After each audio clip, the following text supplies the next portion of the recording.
అధికార యాత్ర పాల్గొన్న తెలంగాణ సీఎం రేవంత్ రెడ్డి, పలువురు మంత్రులు.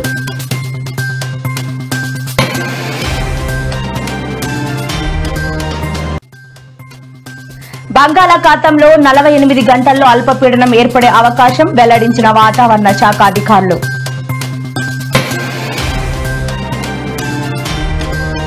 బండి సంజయ్ సంచలన సవాల్, కాంగ్రెస్ మళ్లీ పవర్లోకి వస్తే రాజకీయ సన్యాసం చేస్తా అంటూ వెల్లడి.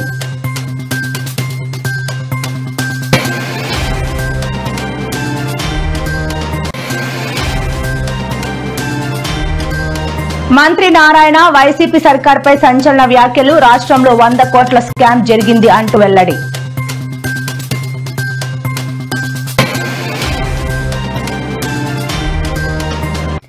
ఏపీ రాష్ట్ర వ్యాప్తంగా కలెక్టరేట్ల వద్ద దివ్యాంగులు నిరసన, మానవత్వం లేదా ఏమిటి ఈ కక్ష అంటూ దివ్యాంగుల ఆవేదన.